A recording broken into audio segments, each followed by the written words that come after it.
Hi, this is Daniel DiTuro. Are you concerned about eating foods made with margarine and shortening?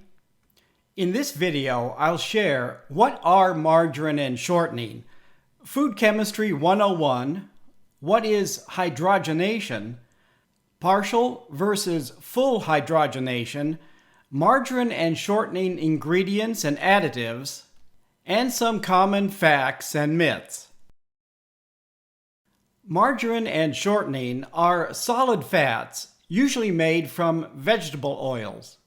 Margarine was first produced in France in 1869 using beef tallow. Consumer shortening, made from cottonseed oil, debuted in 1911. It was marketed as a less expensive substitute for lard. For cooking and baking, margarine and shortening are substitutes for higher-priced fats like butter and lard. Vegetable oil margarines and shortening have about the same number of calories as other fats. Unlike butter and other animal fats, margarine and shortening have less saturated fat and no cholesterol. Of the 118 known elements, all foods and beverages are made from 4 elements: carbon, hydrogen, oxygen, and nitrogen. All carbohydrates and fats are made of carbon, hydrogen, and oxygen. Only protein has the added element nitrogen. There are 3 types of dietary fats: saturated, monounsaturated, and polyunsaturated. Saturated means a hydrogen atom is attached to all available carbon atom bonds. Saturated fats are solid at room temperature. Mono and polyunsaturated fats have available carbon atom bonds. Unsaturated fats, like oils, are liquid at room temperature. The available carbon bonds in unsaturated fats can be filled with hydrogen atoms to make partially or fully hydrogenated fats. Hydrogenation adds hydrogen atoms to liquid oils, changing them from a polyunsaturated fat to a saturated fat. Fully hydrogenated oils have all available carbon bonds filled with hydrogen atoms. Partial hydrogenation means some carbon atoms have available carbon bonds. Partial hydrogenation produces trans fatty acids. For decades, many health experts believed margarine and shortening containing trans fatty acids posed no serious health risks. With less saturated fat and no cholesterol, margarine and shortening were considered healthier substitutes for butter and other animal fats. After all, butter has small amounts of naturally occurring trans fat. Decades of research revealed people consuming large amounts of trans fat had higher rates of heart disease. Trans fat increased blood LDL cholesterol and lowered HDL cholesterol. Hundreds of prepared foods contained high trans fat, fats, and oils. So did homemade foods. Most trans fat came from diets high in prepared foods. Shelf-stable trans fat meant prepared foods had longer shelf lives. Oils in restaurant deep-fat fryers did not have to be changed as often, reducing operating costs. The negative effects of trans fatty acids was so serious, the U.S. FDA has banned them since June 2018. That does not mean all foods now have 0 trans fat. In the U.S., 0 grams of trans fat means less than 0.5 grams per serving, not 0 grams per serving. Today, most margarines and shortenings are made with fully hydrogenated oils.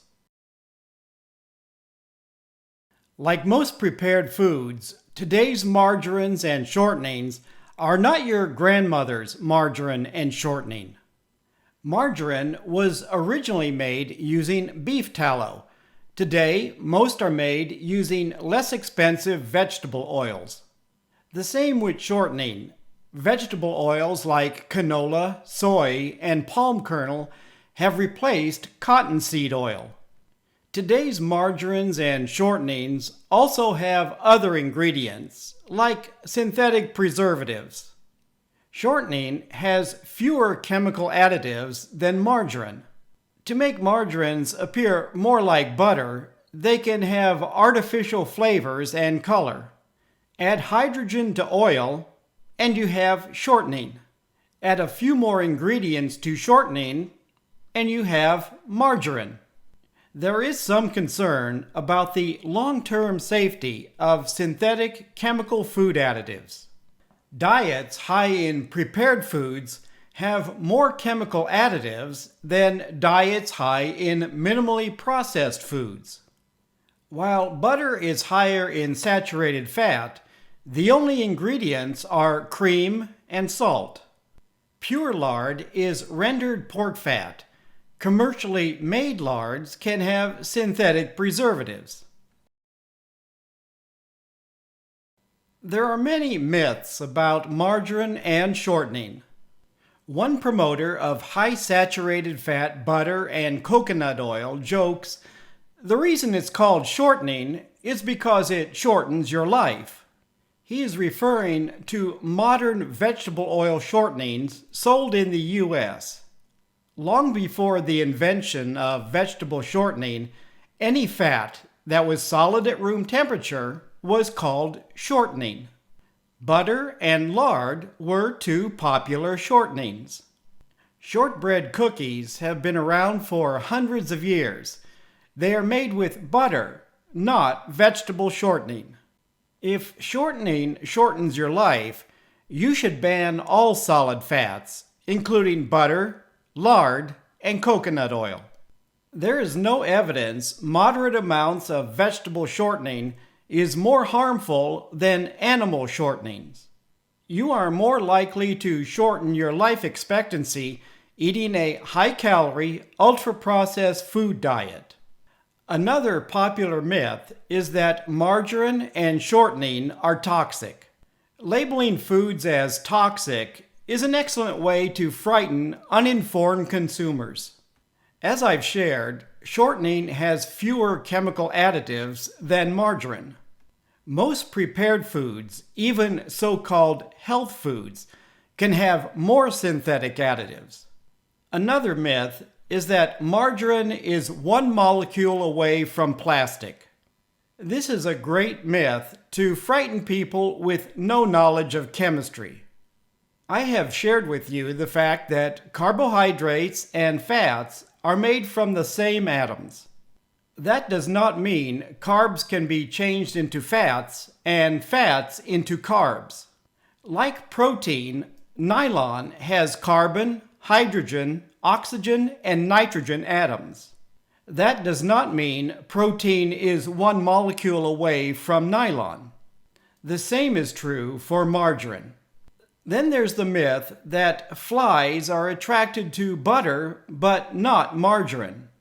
Flies are attracted to many foods besides butter. Many insects, including flies, are attracted to garbage and rotting food.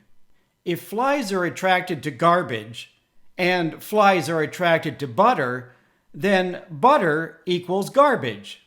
Think about it. I have used margarine and shortening for decades with no known ill effects. I have also used butter, olive oil, canola oil, and avocado oil in moderation. It takes more than margarine and shortening to develop this unhealthy health profile. The takeaway from this video is whether or not to include margarine and shortening in your diet is a personal choice you should base on your health, not on unproven fad diet myths. Please leave a comment if you have any questions about this video. Thank you for watching and healthy eating.